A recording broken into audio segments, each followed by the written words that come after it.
말씀 신약성경 베드로후서 3장 8절에서 14절까지 베드로후서 3장 8절에서 14절까지입니다. 한 절씩 교독하고 마지막 절은 같이 읽습니다. 사랑하는 자들아 주께는 하루가 천년 같고 천년이 하루 같다는 이 한 가지를 잊지 말라. 주의 약속은 어떤 것이 너희라고 생각하는 것 같이 더딘 것이 아니라 오직 주께서는 너희를 날 오래 참사 아무도 멸망하지 아니하고 다 회개하기 위해 이르기를 원하십니다. 그러나 주의 날이 도둑같이 오리니 그 날에는 하늘이 큰 소리로 떠나가고 물질이 뜨거운 불에 풀어지고 땅과 그 중에 있는 모든 일이 드러나리로다. 이 모든 것이 이렇게 풀어지니 너희가 어떠한 사람이 되어야 마땅하냐 거룩한 행실과 경건함으로 하나님의 날이 임하기를 바라보고 간절히 사모하라. 그날에 하늘이 불에 타서 풀어지고 물질이 뜨거운 불에 녹아지려니와 그의 약속대로 그런 모신 하늘과 새 땅을 바라보도록 그러므로 사랑하는 자들아 너희가 이것을 바라보나니 주 앞에서 점도 없고 흠도 없이 평강 가운데서 나타나기를 힘쓰라. 아멘. 네, 오늘은 천류역정 제38과 기쁨의 산과 목자들 이런 제목으로 살펴보도록 하겠습니다.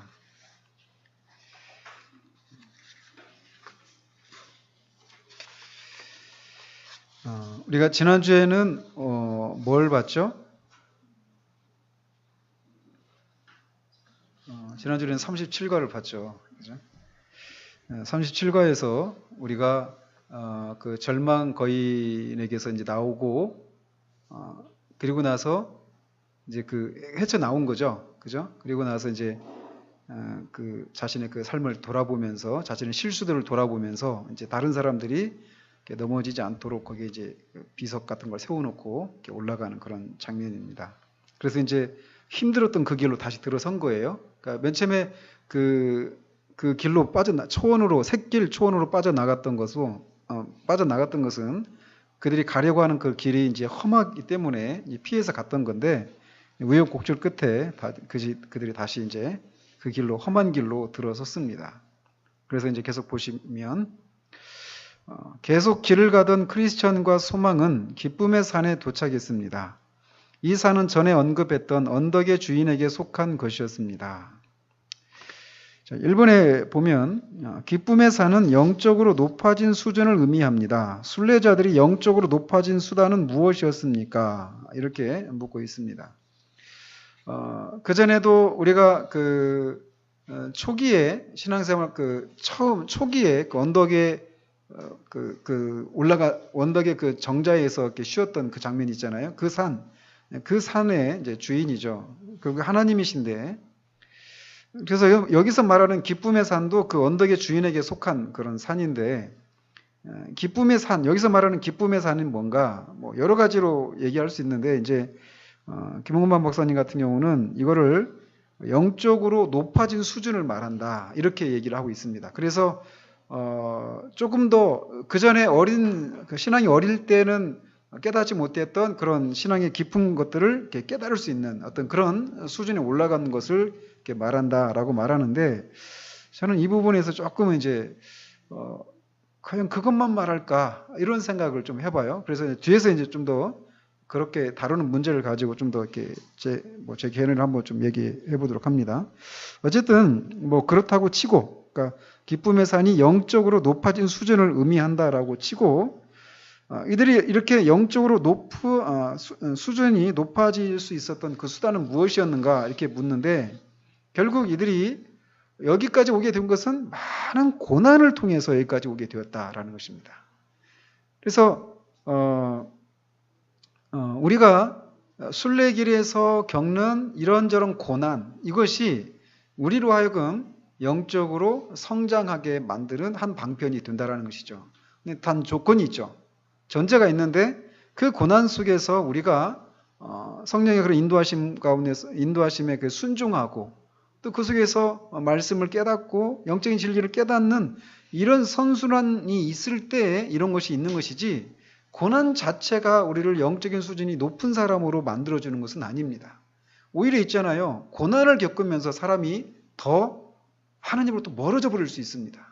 반대로. 그러니까 항상 똑같은 고난인데 그 고난이 어떤 사람은 이렇게 영적인 수준이 더 높아지는 성장하는 그런 대로 그런 기제로 작용하기도 하고 어떤 사람은 그것을 통해서 그 사람의 신앙이라고 하는 것이 뿌리가 없었구나.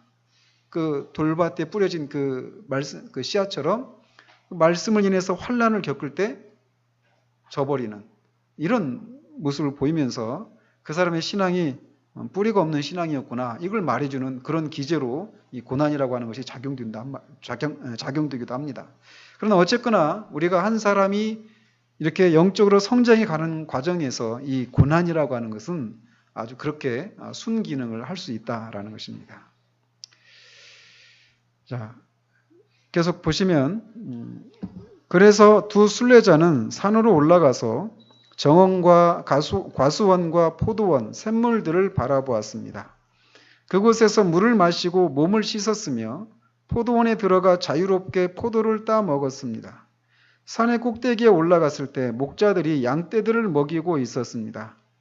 그들은 왕의 대로의 길가에 있었습니다. 두 순례자는 목자들에게 가서 자신들의 지팡이에 몸을 기댄 채 피곤한 순례자들이 서서 이야기할 때는 보통 이렇게 했습니다. 이렇게 하고 있습니다. 그러면서 그들에게 묻습니다. 기쁨의 산은 누구의 것입니까? 당신들은 누구의 양들을 먹이고 있습니까? 라고 물었습니다. 이번에 보시면 그 두 순례자가 지팡이에 기댄 것은 무엇을 의미합니까? 이렇게 묻고 있어요. 근데 이제 여기도 제가 조금 이제 좀 과한 어떤 그런 해석이 아닌가 싶어요. 그러니까 김홍 박사님 같은 경우는 이 지팡이에 기댄 건 뭘 의미하느냐? 뭐 주님을 의지한 것이다. 이렇게 해석을 합니다. 모세가 그 이적을 행할 때 그 지팡이를 자기 양을 치던 그 지팡이를 가지고 이제 그 이적을 행하라고 하나님이 말씀하시고 이렇게 지팡이를 들려 보내시잖아요. 근데 그 지팡이를 언급을 하시면서 이제 주님을 의지하는 거다 이렇게 해석을 하는데 저는 물론 이제 어떤 경우 속에서는 그렇게 해석이 될 수 있겠지만 이 부분에서는 그걸 말해주는 것인가 생각이 듭니다. 그냥 그야말로 여기 있는 것처럼 피곤한 순례자들이 서서 이야기할 때는 보통 이렇게 했습니다. 지팡이를 짚고. 그래서 오히려 여기서 그냥 뭐 문제를 굳이 만든다라면 이런 걸 말해주는 거 아닌가. 여기 저 밑에도 보면은 이 크리스천이 그런 질문을 하거든요. 이곳에 피곤하고 지친 순례자들을 위한 쉴만한 곳이 있습니까? 이렇게 묻거든요. 그러니까 지금 이들이 피곤하다라는 것이죠. 순례자의 그 삶이 피곤하다는 거예요. 그래서 지팡이에 의지한다는 건 말 그대로 피곤하다라는 거잖아요. 그죠? 지쳐 있는. 그러니까 이 땅을 지나는 그리스도인의 그 삶이라고 하는 것이 천성을 향해 가는 그 삶이라고 하는 것이 그냥 비단길이 깔려 있는 장미꽃이 만발한 그런 평탄하고 순탄한 근심 걱정이 없는 그런 길이 아니라는 것이에요. 그래서 우리의 전 존재를 요구하는 그래서 피곤한 그 쉼을 필요로 하는 그런 삶이라고 하는 것을 이런 것을 통해서 말해주고 있는 것이 아닌가 저는 개인적으로 그렇게 생각을 합니다. 자, 뭐 아무튼 저는 그렇게 생각을 해요. 그리고 이제 계속 보시면 목자들이 대답을 하죠. 이 산들은 임마누엘의 땅으로 그의 성이 보이는 곳에 있습니다. 이 양들은 그분의 것으로 그분은 양들을 위해서 자신의 목숨을 버렸습니다. 그러니까 이게 이제 그 임마누엘의 성이 보이는 그 곳에 있는 그 산이에요. 그러니까 굉장히 이제 가까이 와 있는 거죠. 그죠? 기쁨의 산도 이제 그곳과 연결이 되어 있다고 보여지는데 저는 이제 아까도 이제 그래서 그런 얘기를 했던 거예요. 뒤에서 이제 더 보도록 합니다. 이 양들은 그분의 것으로 그분은 양들을 위해서 자신의 목숨을 버렸습니다. 결국 그 예수 그리스도를 가리키시는 것이죠. 이 길이 천성으로 가는 길입니까? 당신들은 바른 길에 있습니다. 라고 목자가 대답을 합니다. 천성까지 얼마나 떨어져 있습니까? 목자들이 또 대답을 합니다. 어떤 이들에게는 너무 멀지만 그곳에 갈 사람들은 정말로 이르게 될 것입니다. 3번에 보시면 끝까지 순례길을 가는 사람들에게 중요한 은혜의 수단은 무엇입니까? 이번 과에서는 좀 제가 계속 문제하고 연결이 잘 안 돼요. 근데 이제 아무튼 이 어떤 이들에게는 천성까지 가는 길이 멀지만 그곳에 갈 사람들은 반드시 가게 되어 있다. 이렇게 말을 하고 있어요. 그래서 굳이 뭐 문제를 만든다면 은혜 수단에 대한 얘기를 하기보다는 아까 순례자의 그 길이 그런 험하고 쉼이 필요한 그런 삶이지만 반드시 가게 되어 있다라고 하는, 그래서 그런 순례자들을 인도하시는 그 그리스도의 그 신실하심과 하나님의 그 전능하심, 하나님의 그 약속을 반드시 지키시는 신실하심, 이런 것들 때문에 반드시 그 천국으로 가게 되어 있다. 이런 거를 얘기하는 것으로 족하지 않을까 싶은데, 이제 순례길을 가는 데 있어서 중요한 은혜 수단이 무엇이냐 하면서 이제 말씀을 이제 붙들고 가야 된다. 이거를 얘기를 하고 있어요. 그런데 제가 볼 때는 좀 문제하고 여기하고 좀 매치가 잘 안 돼요. 제가 볼 때는. 그래서 아까 제가 말씀드린 그런 정도로 그냥 이렇게 만족하는 것이 옳지 않을까 싶습니다. 계속 보시면 그 길이 안전합니까? 위험합니까? 참 사실 이제 이 크리스천이 여기까지 왔잖아요. 그러니까 여기까지 오면서도 그 길이 위험하다라는 거 하는 것을 직접 겪으면서 왔잖아요. 그죠? 직접 그렇게 겪으면서 왔고, 그런 경험들이 있는데도 여기서 또 이렇게 물어보는 그 크리스천의 마음 속에 있는 게 뭘까? 한번 생각해 보십시오. 그러니까, 크리스천의 입장에서, 그러니까 지금까지 막 아볼론과의 전쟁, 사망의 음침한 골짜기를 헤쳐오는 것들, 그 대마의 유혹에 빠질 뻔했던 것들, 그 절망 거인에게 잡혀 있었던 것들, 뭐 이런 그 초반부터 하면 절망의 그 수렁에 빠졌던 그런 것부터 해가지고 정말 많은 위험을 겪으면서 왔잖아요, 그죠? 그리고 잘못된 길로 갔다가 율법의 그 산 앞에서 또 심판 받을 뻔했던 그런 일도 있고 수많은 그런 위험을 헤쳐왔단 말이에요. 그러니까 이 길이 위험하다라고 하는 것을 압니까 모릅니까? 충분히 알 만큼 안단 말이죠. 직접 겪었고. 그런데도 여기서 안전합니까? 위험합니까? 이렇게 물어보는 그 마음이 뭐가 있을까? 한번 생각해 보시자는 것이죠. 그러니까 우리 안에 그런 게 있잖아요. 그러니까 이 정도면 되지 않았는가? 이런 마음이 들 때가 있잖아요. 그죠? 그러니까 지금까지도 우리가 충분히 주님을 위해서 그런 고난을 겪었고, 지금도 힘든 상황이단 말이에요. 근데 앞으로도 더 큰 그런 위험이 있다. 이런 얘기를 들었을 때 우리 심정에 어떤 이제 그만, 막 이런 마음이 있잖아요. 이런 거 좀 없었으면 좋고, 좀 편하게 갔으면 좋겠다. 이런 마음이 슬쩍 들잖아요. 그죠? 그러니까 그런 마음으로 물어보고 있는 것 같아요. 제가 볼 때. 그러니까 이 짧은 질문이지만 그 질문 속에, 이 땅을 지나는 그 순례자들의 그 연약함들, 그 고단한 길을 걸어가는 그 순례자들의 연약함들을 이런 질문을 통해서 이렇게 표현하고 있는 게 아닌가, 그런 생각을 해봅니다. 그래서 이제 목자들의 대답이 그래요. 안전하게 행하는 자에게는 안전하지만 위반하는 자들은 그곳에서 걸려 넘어질 것입니다. 이렇게 대답을 합니다. 4번에 보시면 순례길에서 위반하는 자들은 어떤 자들입니까?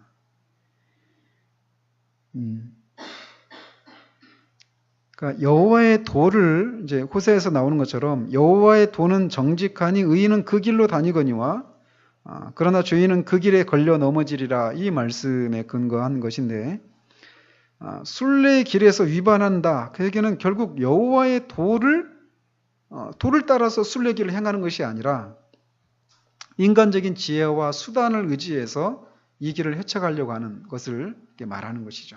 그래서 우리가 지금까지 크리스천이 만났던 수많은 그런 순례길을 같이 행했지만 그 뒤로 볼 수 없었던 많은 사람들이 있잖아요.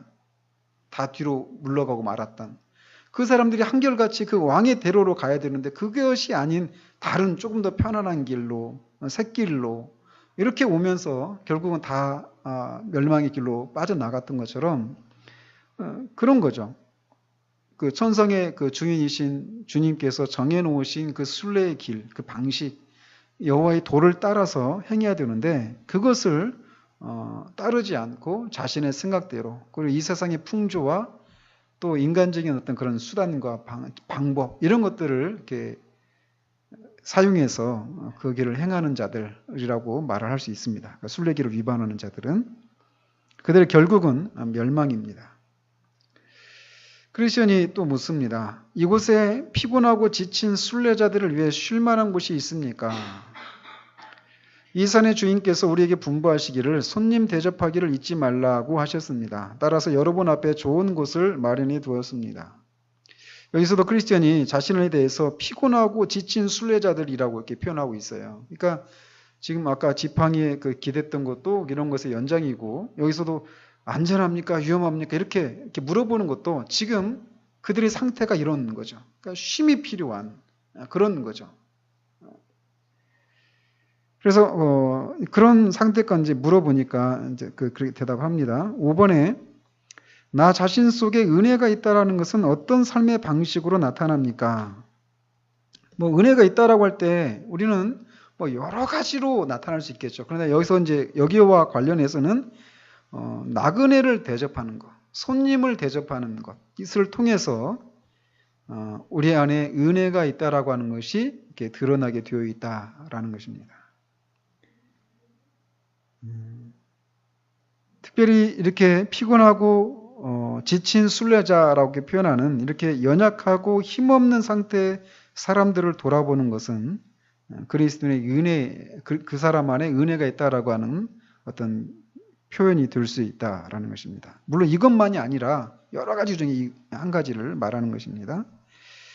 그래서 보시면 내가 꿈속에서 보니 목자들은 그들이 여행자임을 알아차리고는 그들에게 질문을 했습니다. 그들은 다른 곳에서 했던 것처럼 질문에 대답했습니다. 이런 질문 수없이 많이 받았죠. 그죠? 뭐 아름다운 궁전에 갔을 때도 그렇고 그죠? 좁은 문에 들어갔을 때 문지기도 물어보고 막 계속 이런 질문하잖아요. 우리도 구역 모임 해서 구역부 바뀌면은 어떻게 예수님 믿게 됐는지 다 묻고 막 그러잖아요. 크리스천도 지금 계속 이렇게 묻고 대답하고 이런 과정을 겪습니다. 질문은 다음과 같았습니다. 어디서 오는 길입니까? 어떻게 이 길로 들어서게 되었습니까? 무슨 방법으로 이곳까지 오셨습니까? 왜냐하면 순례길을 시작한 사람 중에서 이 산까지 이른 사람은 극히 소수였기 때문이었습니다. 목자들은 그들의 대답을 듣고 매우 기뻐했고 그들을 사랑스럽게 바라보았으며 기쁨의 산에 온 것을 환영합니다 라고 말했습니다. 6번에 보시면 순례길을 나선 사람 중에 이 산까지 이른 사람이 많습니까? 적습니까? 뭐 이미 여기서 말하고 있었죠. 적다라고 말하고 있어요. 근데 이제 이 질문보다도 더 여기서 제가 질문을 만들고 싶다는 이거 질문입니다. 그들이 받았던 질문. 어디서 오는 길입니까? 어디서 왔죠, 이들이? 멸망의 성에서 왔잖아요. 그러니까 어디서 왔습니까? 이 얘기는 자신이 죄인이고 하나님의 진노 아래 하나님의 심판 아래 있다라고 하는 것을 깨달았는가 안 알았는가 이거를 질문하는 거란 말이죠. 그죠? 그러니까 자기가 죄인이라고 하는 인식이 있는가 이걸 물어보는 거예요. 이 질문은. 그리고 또 어떻게 이 길로 들어서게 되었습니까? 이 길로 들어설 때는 어떻게 들어서야 돼요? 좁은 문을 통과해야 되잖아요. 그죠? 좁은 문을 통과하고 십자가 아래서 그 죄짐이 풀리는 이 과정을 통해서 이 왕의 대로로 들어온단 말이에요. 근데 많은 사람들이 담 넘어서 오고 이런 사람도 있었잖아요. 그러니까 자신의 이 구원에 들어선 것이 자신의 어떤 선행이나 어떤 구원에 대한 열망 또는 어떤 기도 이런 것을 통해서 왔는지 아니면 예수 그리스도를 통해서 그렇게 이 길로 들어섰는가 이거를 묻는 질문입니다. 이 질문의 내용이 그래서 중요한 것이죠. 그죠? 그리고 무슨 방법으로 이곳까지 오셨습니까? 이것도 굉장히 중요한 질문이에요. 그러니까 이들이 이곳에 올 때마다 어땠어요? 끊임없이 복음 전도자를 만나고 또는 문지기나 그런 많은 그런 아름다운 궁전에 있는 그 교회에 있는 그런 사역자들이죠. 이런 사람들의 도움을 받고 또 많은 신앙의 선배들, 동료들 이런 사람들을 통해서 일하신 하나님의 은혜를 통해서 여기까지 오게 되었단 말이에요. 그죠?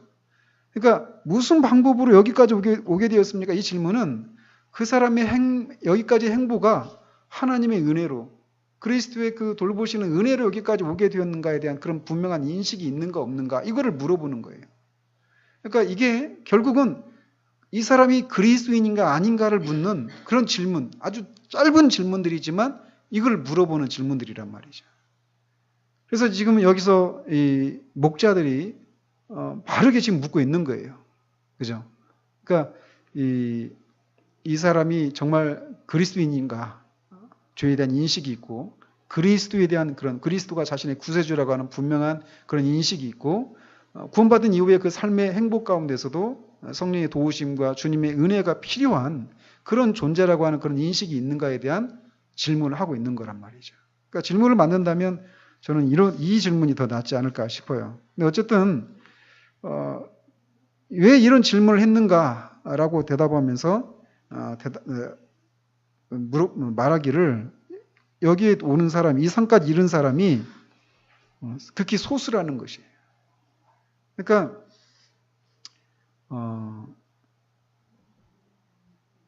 좁은 문으로 이렇게 행하는 그런 사람들이 적다라는 것입니다. 그래서 뭐 예나 지금이나 마찬가지입니다. 지금 같은 경우는 더 그런 시대를 우리가 살아가고 있다고 생각을 해요. 교회 안에 많은 사람들이, 여기서 뒤에서 오늘 또 계속 그런 부분이 많이 나오거든요.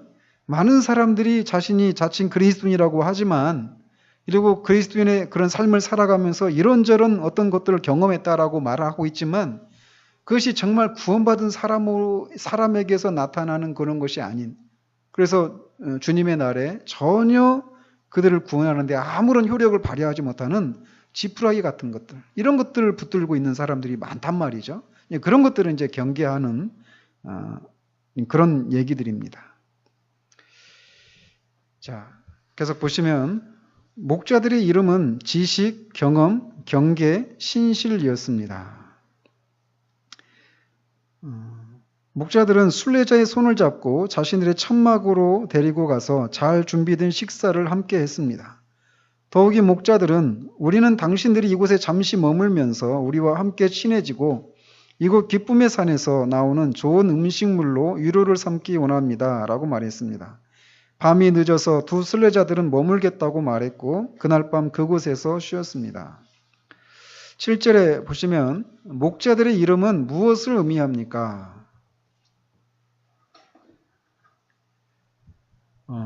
먼저 이 목자들이 이름이 의미하는 것은 한마디로 말하면 복음 사역자가 갖추고 있어야 될 어떤 필수적인 영적 자질을 의미한다고 할 수 있습니다.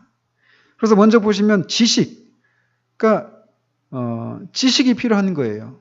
지식이 어떤 지식이냐, 뭐 박사학위냐, 뭐 석사학위냐, 이런 문제가 아니라 성경에 능한 것을 의미합니다. 그러니까 성경에 대한 지식이 능한 이런 자질을 갖추고 있어야 된다는 거예요. 이 성경에 능하다, 이것이 뭐 신대원 뭐 들어갈 때 성경 시험 보는데 그런 것처럼 뭐 성경에 어떤 그런 뭐 이런 자그마한 그런 사실들을 아는 지식에서 많아야 되느냐? 이건 아니죠. 그렇기 때문에 성경을 이제 많이 읽는 것도 중요하지만 더 중요한 것은 그 성경에서 말하고 있는 그 어떤 영적인 어떤 그런 그 지식들 있잖아요. 진짜 우리를 이렇게 구원에 이르도록 하는 그런 지식들, 성경에서 말하고 있는 그 본질적인 그런 의미들을 이렇게 아는 지식에서 풍성해야 한다는 것입니다. 그리고 또 한 사람 이름은 경험이에요. 경험은 말 그대로 성령께서 우리 영혼 안에서 일하시는 원리에 대해서 능통한 것을 말합니다. 그러니까 어떤 사람들의 그 영적인 경험이나 이런 것들을 보면서 이게 어떤 것인지를 분별할 수 있어야 된단 말이죠. 영적인 분별력을 갖추고 있어야 된다는 것이죠. 그래서 그냥 그 사람이 어떤 고민을 하는데 이게 그 사람이 회심하는 과정 가운데 사는 일인데 그걸 모르고 뭐 그 안에서 시작된 그 고민들을 막 잠재우고 너 이미 구원 받았으니까 그렇게 고민하지 마 이렇게 한다든지 하면 안 된단 말이죠. 제가 그랬거든요. 제 안에서 막 그런 그 회심의 그런 과정을 겪어가는 과정 가운데서 영적인 어떤 그런 진리에 대한 막 그런 막 말할 수 없는 그런 호기심들, 갈급함들 막 이것이 막 생겨나는데 주변에서 너 이미 구원 받았으니까 너무 그렇게 고민하지 마. 너무 생각하지 마. 이렇게 말리더란 말이죠. 그래서는 안 된다라는 것이죠. 그래서 뭐 그때 그 회심에 이르는 처음 단계뿐만 아니라 그 순례길을 걸어가면서 신자들이 겪게 되는 많은 다양한 그 상황들에 대해서 이것이 어떤 상황인지 영적으로 이렇게 분별해주고 할 수 있는 그런 영적인 경험이, 영적인 분별력이 뛰어나야 된다라고 하는 것을 이 경험이라고 하는 이름을 통해서 말해주고 있는 것입니다. 세 번째 이름은 경계예요. 그래서 이거는 회중의 영혼 상태를 이렇게 살피고 위험한 일을 경고하는 것을 의미합니다. 그러니까 이 경계한다는 얘기는 잘못될 것을 이렇게 경고하는 거잖아요. 그죠? 그래서 때로는 책망도 같이 병행이 되는 것이죠. 책망이라고 하는 것도 같이 병행이 될 수 있고 경고하는 것도 필요하단 말이에요. 근데 이것이 우리가 그렇잖아요. 그 아이들을 우리 막 이 지성이는 하루에 한 번 이상씩 혼나거든요. 근데 아이들이 자기가 생각할 때 이게 옳다라고 생각하니까 하잖아요, 뭔가를. 근데 그것에 대해서 우리가 끊임없이 말을 해줘야 되잖아요. 그죠? 지적을 해주고, 바른 길이 뭔지, 어떤 것이 옳은 선택이고 어떤 것이 옳은 행동인지, 이런 걸 자꾸 가르쳐 줘야 된단 말이에요. 근데 그런 얘기를 들었을 때 우리의 본성이 어떻습니까? 그거를, 막 그냥 달게, 예스로 하면서 그냥 순절한 마음으로 듣습니까? 아니죠. 기분 나쁘단 말이에요. 그죠? 저 목사님이 나한테 뭔가 꼬였나? 나를 친해? 막 이런 식으로 생각할 수 있단 말이에요. 그죠? 그래서 우리가 듣고 싶은 얘기를 듣고 싶어 하지 듣기 싫은 얘기를 듣고 싶어 하는 사람 없거든요. 우리 본성이. 그러나 이 영혼을 지도하는 사람은 그런 것을 해야 된다라는 거예요. 잘못된 길을 가고 있는 것에 대해서 경고해야 되고 때로는 책망도 해야 되고 심지어는 징계까지도 해야 되는 거란 말이죠. 근데 그렇게 되면은 어렵겠죠, 관계가. 그죠? 그래서 뭐 떠나버릴 수도 있겠고, 그죠? 그러다 보니까 설교가 아무도 다치지 않는 설교를 하게 되는 거예요. 그래서 아무도 상처받지 않는 설교, 부드러운 설교. 그래서 에스겔 시대에도 그 이스라엘 사람들이 너는 우리에게 선지자 노릇 하지 말아라. 선지자 노릇 하지 말아라. 우리에게 부드러운 얘기를 해라. 이렇게 얘기하잖아요. 그죠? 그래서 한국교회가 이 모양이 된 거라고 저는 생각을 합니다. 한국교회가 교회 안에 있는 사람들의 그 영적인 상황들에 대해서 아까 이런 질문들 어디서 왔습니까? 어떤 과정을 통해서 이 길로 들어섰습니까? 여기까지 무슨 방편으로 오셨습니까? 이런 식으로 그리스도인의 그 본질적인 내가 정말 그리스도인인가라고 하는 것을 생각할 수 있는 그런 질문들 그리고 이미 그런 길에 들어섰음에도 불구하고 우리의 어떤 완고함과 무지함을 인해서 잘못될 길을 걸어가고 그럴 위험에 있을 때 그것을 경계하고 소리를 높이고 때로는 책망하고 징계까지도 하는 이런 일들을 충실히 하지 않았기 때문에 교회 안에 수많은 이 가짜 그리스도인들을 양산해 놨고 그리스도인임에도 불구하고 그리스도인으로서의 그런 삶을 살아가지 못하는 이런 현실을 만들어내는 것이 오늘날 저를 비롯한 교회 안에 있는 이 말씀을 가르치는 영혼을 섬기는 사람들이 갖춰야 될 이런 덕목들을 갖추지 않았기 때문에 이런 일이 일어났다. 이런 시대가 왔다라고 저는 생각을 합니다. 어쨌든 세 번째 덕목은 그거예요. 경계하는 것입니다. 그리고 네 번째로는 신실입니다. 성실이죠. 그래서 이거는 경건하고 투명한 그런 삶을 살아가면서 그러니까 순수하고 경건한 의도를 갖고 있는 것을 이렇게 말한다. 이렇게 말하고 있는데 뭐 더 쉽게 말하면 그러니까 영어로 sincere거든요. sincere. 뭐 성실 또는 뭐 신실 이렇게 번역할 수 있어요. 그러니까 어떤 사람이 참 저 사람 참 신실해 이런 얘기는 어떤 얘기입니까? 저 사람의 말과 행동이 일치한다. 그죠? 그래서 저 사람이 뭔가 말하면 어떤 그 말에 대한 책임을 진다. 이런 것을 연상하게 하잖아요. 그죠? 또 충성도에 있다. 이런 의미로도 해석이 됩니다. 그러니까 자신이 그 가르치고 전하는 이런 내용들에 대해서 일관성을 가지고 그 삶을 자기가 살아내고 그렇게 하는 것을 가리킨다라고 할 수 있습니다. 그러니까 이 일을 누가 할 수 있겠습니까?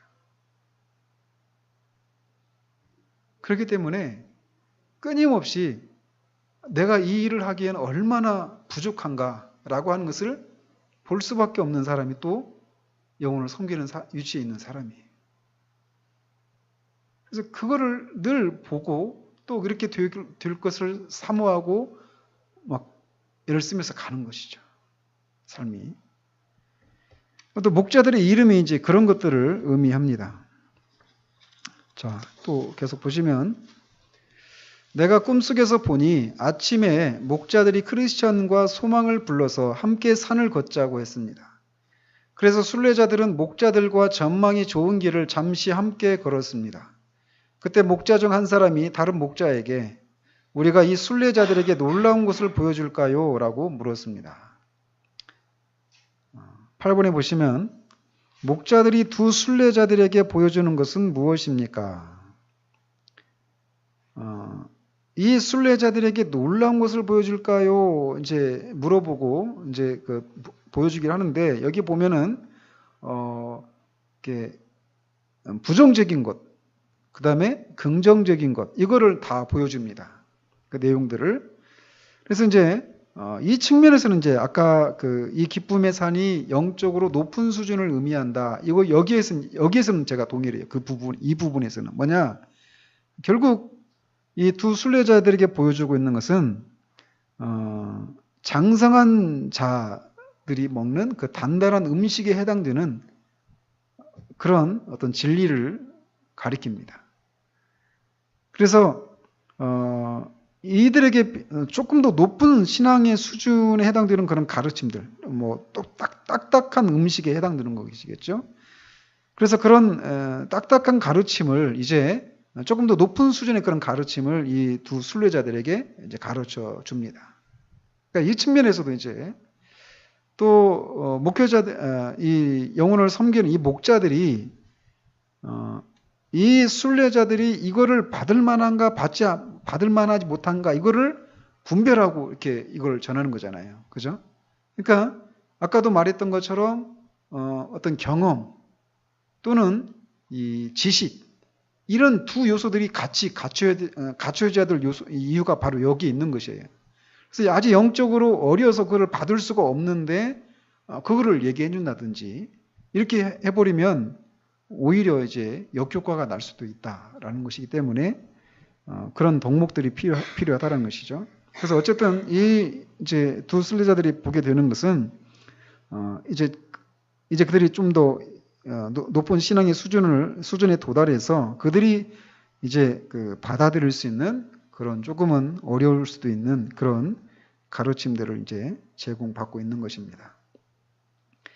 목자들은 그렇게 하기로 결론을 내리고 순례자들을 데리고 우선 오류 언덕의 꼭대기로 갔습니다. 언덕의 끝은 낭떠러지였는데 목자들이 순례자들에게 언덕 아래 바닥을 보라고 했습니다. 크리스천과 소망이 아래를 내려다보자 위에서 떨어져 산산조각이 난 몇 사람이 보였습니다. 크리스천이 이것은 무슨 의미입니까? 라고 물었습니다. 9번에 오류의 언덕은 무엇을 의미합니까? 여기서 이제 보여주고 있는 것은 잘못된 그런 오류, 그런 가르침, 잘못된 가르침을 받아서 멸망한 것을 이제 경고하고 있는 것입니다. 그래서 여기 있는 사람들은 그 높은 산 위에서 떨어져 가지고 죽었죠. 결국 이제 파멸을 의미하는 것이죠. 그렇죠? 그런 것을 이제 잘못된 가르침을 경계해야 될 것을 이제 얘기를 해주고 있는 것입니다. 그러니까 여기에서 우리가 교훈 받을 건 뭐냐면 특별히 그런 얘기 많이 했잖아요, 제가. 그러니까 우리나라에 뭐 다른 나라에도 이단이 없는 건 아니에요. 그러나 특별히 우리나라 같은 경우에 이 이단이 굉장히 많거든요. 이단이 그렇게 많이 일어날 수 있다는 얘기는 우리가 이런 것들을 이 잘못된 가르침을 분별할 수 있어야 되는데 이런 것들을 분별하지 않고 어떤 그런 잘못된 가르침을 받고 있음에도 불구하고 그런 어떤 열심을 내는 어떤 종교적인 그런 열심을 내는 데서 오는 자기 만족, 어떤 성취, 어떤 기쁨 이런 것과 함께 또 사단이 그런 것들 속에서도 얼마든지 광명의 천사로 유장해서 어떤 기적들을 거짓 기적들을 만들어낼 수 있거든요. 우리가 요한계시를 살펴봤던 것처럼. 그래서 믿는 자들까지도 미혹하려고 하는 그런 일들을 하고 있단 말이에요. 그런데 그런 것들을 그래서 옳은 것인가 아닌가 이거를 분별하려고 하는 이런 지적인 이런 작업들을 해야 되는데 이것들을 하지 않을 때 이 잘못된 그런 결국 판멸에 이룰 수 있단 말이죠. 그런 면에서 굉장히 이것은 중요합니다. 그래서 어떤 사람이 그 가르침이 정말 성경적인가 아닌가 이거를 가지고 우리가 끊임없이 그것에 대해서 우리가 끝까지 놓지 말아야 돼요. 어떤 근본적인 구원에 있어서 근본적인 진리에 해당되는 이런 것들에 대해서는 우리가 어떤 양보도 해서는 안 된단 말이죠. 근데 오늘날 언젠가 제가 뭐 그런 풍조가 있단 말이에요. 오늘날 이 어떤 그 교회가 굉장히 세속화가 되어지고 또 그 세속화의 중심에 접어갔던 목사들이 있거든요. 근데 그런 속에서 이 목사들 아까 말했던 것처럼 신실하지 못한 그런 목사들이 너무나 많은 시대 가운데 살고 있어서 누군가가 신실한 목사로 이렇게 드러나면 그분의 인품이 굉장히 아주 고매한 그런 인품을 소유했고 목표를 해나가는 그런 모든 것 속에서도 굉장히 인격적이고 그런 따뜻함이 있고 낮아짐이 있고 겸손하고 다 우리가 본받아야 될 만한 그런 요소들이 있는 것을 이렇게 보면서 그 사람이 그분이 전하는 가르침의 내용들은 뒤로 한 채 그런 것만 가지고 정말 저 사람이 이 시대의 진짜 목회자다 이렇게 하면서 그렇게 얘기하는 이런 풍조들이 이 시대에 많단 말이에요. 왜? 그 가르침을 말하지만 그 가르침대로 살지 않고 있는 사람들이 너무나 많은 시대이기 때문에 어떤 그 윤리적인 측면을 강조하는 그런 시대 풍조 가운데 우리가 있단 말이에요. 그러다 보니까 이런 그 가르침이 진짜 오류인가 아닌가 이거를 우리가 끊임없이 붙들어야 되는데 그거를 놓아버리는 그런 위험에 우리가 빠질 수 있다라고 하는 것에서 여기서 말하는 이 내용들은 굉장히 중요한 내용이에요. 그래서 어떤 사람의 가르침을 전하는 사람이 진짜 인격적인가 아닌가 이것도 우리가 중요하게 생각해야 되겠지만 더 먼저는 그 가르침이 진짜인가 아닌가 오류가 있는가 진리인가 이거를 분별하는 이 작업을 우리가 놓쳐서는 안 된다라는 것입니다. 왜? 그것에 의해서 생명이냐 사망이냐가 결정되기 때문에 그렇죠. 자, 계속 보시면 목자들은 몸의 부활에 대해서 이게 뭐냐 이렇게 물어보니까 목자들이 대답을 합니다. 몸의 부활에 대해서 이미 지나갔다고 떠드는 후메네오와 빌레도의 말을 듣고 오류에 빠졌던 자들에 대해서 들어보지 못했습니까? 라고 물었습니다. 순례자들은 들었습니다. 이렇게 대답을 합니다. 목자들은 또 말합니다. 이 산의 바닥 아래에서 산산조각난 사람들이 바로 그들입니다. 이렇게 대답을 합니다. 자, 10번에 보면 한편으로 잘못된 가르침을 가르치는 자는 어떤 자입니까? 여기서 이제 들고 있는 후메네오와 빌레도 이 사람들은 어떤 사람들이냐면 이미 예수님의 예수님의 재림이 몸의 부활이 지나갔다. 그러니까 이 당시에 사람들이 예수님이 오시면 우리가 부활한다. 이렇게 지금 믿고 있단 말이에요. 그런데 부활은 다 지나갔다. 그럼 부활을 기다리고 있는 사람들은 어떤 사람들이에요? 완전히 허망한 것을 기다리고 있는 사람이잖아요. 그죠? 그러니까 그 부활의 소망이 기독교의 그 신앙의 근간이란 말이죠. 근데 그거를 완전히 부정해버리는 그래서 많은 사람들을 실족하게 만드는 그런 일을 했던 사람들이에요. 빌레도, 후메네오 이 사람들은. 그래서 그들의 결론이 뭐냐? 그들은 어떤 사람들이냐면 아무튼 거짓 교사와 선지자들이라는 것이죠. 그래서 그들의 그 거짓 가르침들로 인해서 사람들의 믿음이 많이 무너졌죠. 이런 일들이 사도 요한이 요한일서 우리가 살펴보았던 것처럼 그런 거짓 교사들과 선지자들이 이미 많이 나왔다라고 얘기했잖아요. 그 시대에. 근데 지금은 더 많습니다. 지금은 더 많아요. 그래서 지금도 우리가 요한계시록 지금 살펴가고 계략적으로 살펴가고 있는 중에도 말씀드렸지만 이 거짓 교사들과 선지자들이 이 잘못된 가르침과 또 거짓 이적을 통해서 사람들을 믿는 사람들까지도 미혹하는 그런 일들을 하고 있죠. 그 배후에 누가 있다고요? 사탄이 있습니다. 그래서 교회 시대 초기에서뿐만 아니라 지금까지도 그런 일들이 일어나고 있기 때문에 우리가 이런 것들을 분별하는 이런 것들이 굉장히 중요하다라는 것입니다. 자, 그리고 11번도 보시면 잘못된 교리와 가르침을 받으면 그 결과는 어떻게 됩니까? 결국 거짓된 것을 믿고 속은 사람도 결국 멸망에 이르게 되고 말겠죠. 그래서 여기서 말하고 있는 것처럼 그 산산조각난 사람들은 빌레도와 후메네오뿐만 아니라 그들의 가르침을 듣고 이 산에서 미끄러진 사람들입니다. 그래서 잘못된 가르침을 전하는 사람들도 멸망하겠지만 그 가르침을 받고 받은 사람들도 멸망에 이르게 된다라는 것입니다. 계속 보시면 당신들이 보는 바와 같이 오늘날까지 매장되지 않은 채로 있는 것은 다른 사람들이 가파른 경사면을 올라갈 때 주의를 기울이도록 혹은 낭떠러지 근처에 가까이 이르렀을 때 경계하도록 본보기로 둔 것입니다. 그때 내가 보니 목자들이 순례자들을 또 다른 산꼭대기로 데려가고 있었습니다. 그 산의 이름은 조심이었습니다. 목자들이 순례자들에게 멀리 바라보라고 했습니다. 순례자들이 바라보자 몇몇 사람이 무덤 사이를 오르락 내리락 하는 것이 보였는데 그들은 소경이었습니다. 왜냐하면 그들은 때때로 무덤에 걸려 넘어졌고 거기서 빠져나오지 못했기 때문입니다. 그때 크리스천이 이것은 무엇을 의미합니까? 라고 물었습니다. 12번에 신앙생활에서 주의를 기울이고 조심해야 하는 것은 어떤 것들이 있습니까?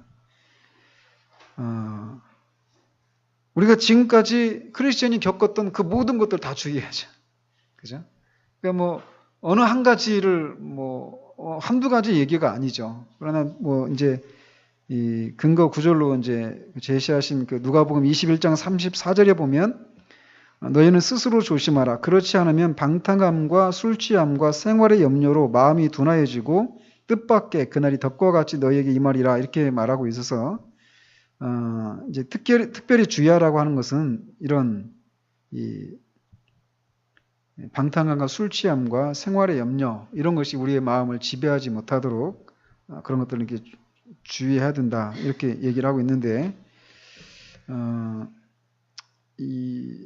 그렇습니다. 그러니까 여기서 다루려고 하는 것은 이런 얘기보다는 절망거인의 그 성에 빠져서 있는 그 상황이거든요.